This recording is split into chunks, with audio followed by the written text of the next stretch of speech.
Kalyan and Tanuja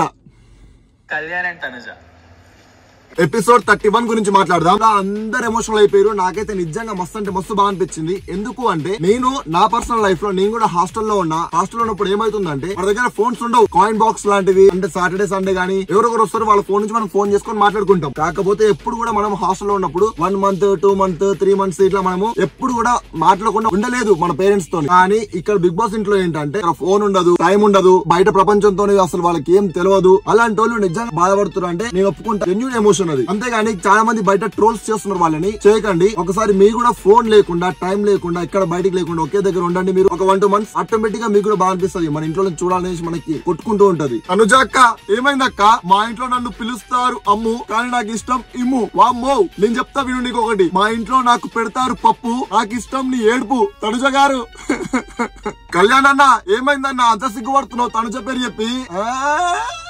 చిగిరించాయా ప్రేమ? ఇమాన్యుయల్ అసలు ఏమైంది నీకు ఈ రోజు? మొత్తం టోటల్ అన్ఫేర్ చేసి పడేస్తున్నావు. బట్టి వెయిట్ పట్టుకునే దాంట్లో కళ్యాణ్ బాడీ పెట్టిండా? అసలు ఎక్కడ పెట్టిండు? ఈ వీడియో చూడు.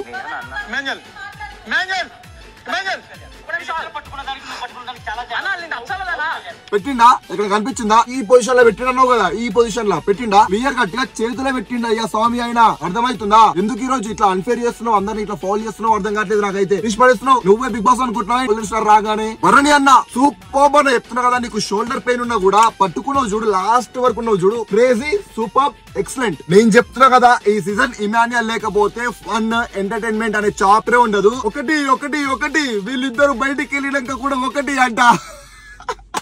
రీతు అక్క ఏం చేస్తున్నావు అక్క? బెలూన్ గాల్లో ఉండాలక్క, అంతేగాని తీసుకెళ్లి ప్రశాంతంగా ఇట్లా పెడుతున్నావేందక్క? పెట్టేసి అయిపోయింది కథం అంట. నీ తప్పేం లేదులే ఇక్కడ. ఓన్లీ మన ఇమాన్యుయల్ బాయ్ది తప్పు. ఆయన సంచాలక్ కదా, తను బిగ్ బాస్ అన్నట్టు ఫీల్ అయిపోయి తన ఓన్ డిసిషన్స్ తన మొత్తం ఏందో నాకు అర్థం కావట్లేదు. ఈ రోజు ఏమైందో ఇమాన్యుయల్ కి. ఇక్కడ నుంచి రాము క్లియర్ కట్గా అరే అట్లా ఆడొద్దు, ఫౌల్ అనేసి అంటుండు. ఆయన కూడా రాముని ఆగుడు నీకేం తెలియదు అన్నట్టు మాట్లాడుతున్నావు. నువ్వు బాల్ లోపల ఉంటే చాలు ఎట్లనే పెట్టుకోండి కథం లేదు. ఏందన్నా ఈ డిమాండ్ పవన్ ఒకడు ఆ పిల్ల ఏం చెప్తే దానికి హా హా అంటే సరిపోతుంది. ఆ పిల్ల క్లియర్ గా బాల్ పెట్టింది. ఒకసారి నువ్వు ఈ వీడియో చూ.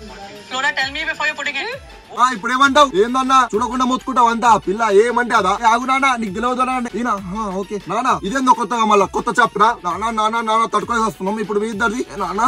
నానా ఇప్పుడు ఇది ఒకటి చూడాలి వాళ్ళ మేము. వామ్మా ఇమాన్యుయల్ చాలా అంటే చాలా అన్ఫేర్ ఆడిండు ఈ రోజు. చాలా ఫౌల్ చేసిండు. ఏందో మరి నాకు ఏమైందో ఏందో. ఈయన వల్ల ఒక టాస్క్ మొత్తం అయిపోయింది. పాపం సంజనకి అన్యాయం జరిగింది. మళ్ళీ తప్పు తీసుకొని అందరి మీద ఇద్దామని చూస్తుండు. ఇమాన్యుయల్ బాయ్ ఏంది బాయ్, ఒక్క ఇన్సిడెంట్ చాలు మళ్ళీ కింద పడేయడానికి. చూసి కొంచెం డిసిషన్స్ మంచి తీసుకో.